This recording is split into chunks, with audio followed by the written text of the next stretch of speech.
Have you ever been in a work situation that felt completely out of proportion to what was actually happening? Maybe someone gave you feedback and you shut down, or a small mistake made you spiral into self-doubt, or you suddenly felt like you were right back in an old pattern, even though you were just sitting at your desk. That's not weakness. That's your nervous system doing what it was trained to do, trying to protect you. Today, I want to share 3 trauma-informed tools you can use at work tomorrow to help you stay grounded, present, and connected when stress hits hard. First, let's clear up a common misconception. Trauma-informed doesn't mean you've had a major traumatic event. It means understanding how stress, adversity, and old experiences can shape the way you react in the present. Most of us, especially midlife professionals, have lived through seasons of survival. We face losses, pressure, disconnection, maybe even burnout. And our nervous systems learn to adapt to that. But the same patterns that helped us survive can hold us back when we're trying to grow.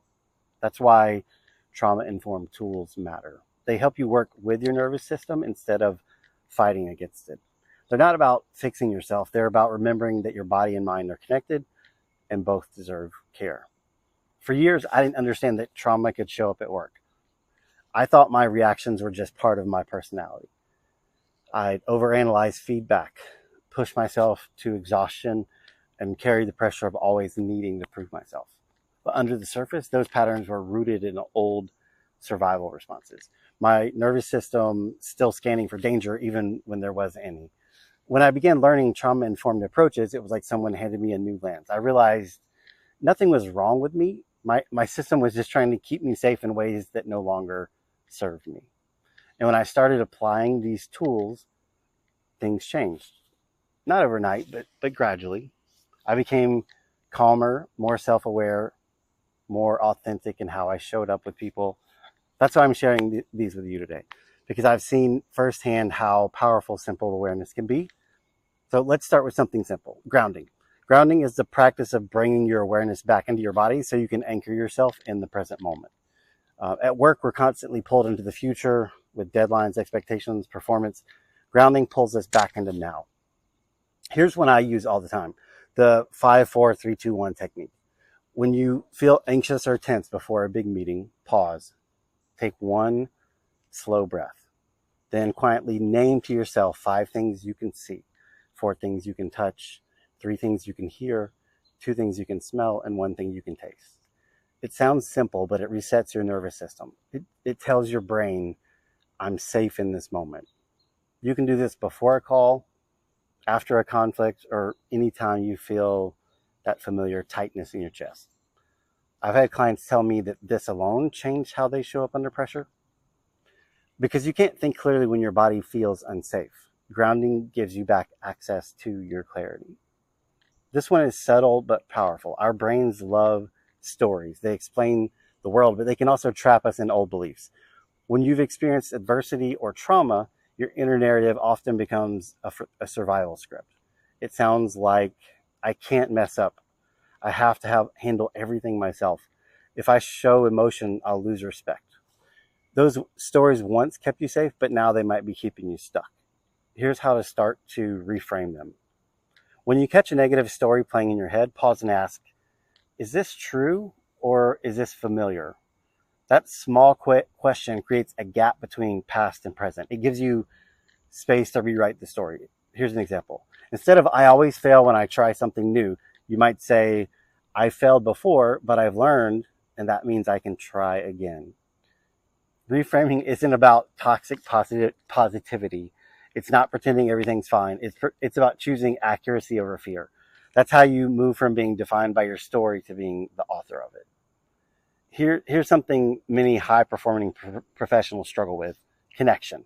When life has taught you to rely on yourself, asking for support can feel uncomfortable and even unsafe. But isolation keeps old patterns alive. Healing happens in safe connection. So I want you to think about your support circle. Who are the 2 or 3 people you can be honest with? Not just about wins, but about what's hard. At work, this might be a colleague, a mentor, or even a coach. It doesn't have to be a deep emotional conversation. Sometimes it's as simple as saying, hey, today was tough. Can I run something by you? The goal isn't to fix everything. It's to stay connected when your instinct is to withdraw. I've learned that connection is one of the strongest trauma disruptors there is. It reminds your system you're not alone. And that truth alone begins to calm the nervous system. Let's tie these three tools together. Grounding helps your body feel safe. Story reframing helps your mind reframe old patterns. And support circles help your relationships, and it gives you balance. When you combine all three, you're teaching your body, mind, and spirit to move from survival mode to connection mode. And that's where real growth can happen. You stop reacting and start responding. You stop proving yourself and start being yourself. And suddenly, the same workplace that used to feel draining becomes an opportunity for self-awareness and change. Let me share a quick example. A client of mine, let's call her Dana, came to me exhausted. She said, I think I'm burned out. But when we unpacked it, what she really felt was unsafe, not physically, but emotionally. Every piece of feedback triggered shame and anxiety. She'd overwork, over apologize, then crash. We started with grounding, just 60 seconds before meetings of breathing. Then we worked on reframing her story, changing I'm failing to I'm learning, boundaries, right? Over time, she built a support circle of 2 people that she trusted. And within months, she said, I didn't realize I could feel calm and still do good work. That's the power of these tools, not to erase the past, but to free your present. Sometimes people hear these tools and think that sounds too easy to make a difference. But that's the beauty of trauma-informed work. It's not about complexity. It's about consistency. You don't need a big transformation overnight. You just need small, steady moments of awareness. Over time, those moments add up. They rewire your nervous system's default response from panic to presence. And that's what allows you to finally lead, connect, and create from a place of calm and strength. For many of us in midlife, we've been carrying layers of survival for decades. We've learned to stay composed, productive, reliable, and we've forgotten that being human isn't a weakness. Trauma-informed tools are simply human tools, right? Like they bring compassion back into how you work. They remind you that regulation, rest, and reflection aren't luxuries, they're leadership skills. You don't have to earn your peace by burning out. You just have to remember it's available to you right here, right now, in small daily choices. So as you go into tomorrow, I want you to try something. Before your first meeting, ground yourself. When you hear that old inner critic, reframe it. And when you feel overwhelmed, reach out, even just to one person. Notice what changes. It might not be a big dramatic thing, but it'll be real. And that's where change begins. One calm breath, one new story, one safe connection at a time. Because healing doesn't just happen in therapy, right? It happens in the small, ordinary moments of your everyday life. If this message resonates with you, I'd love to hear which one of these tools you'll try first. Drop a comment below and share your experience. And if you want more trauma-informed tools for navigating work life and midlife renewal, hit subscribe and join me for weekly videos.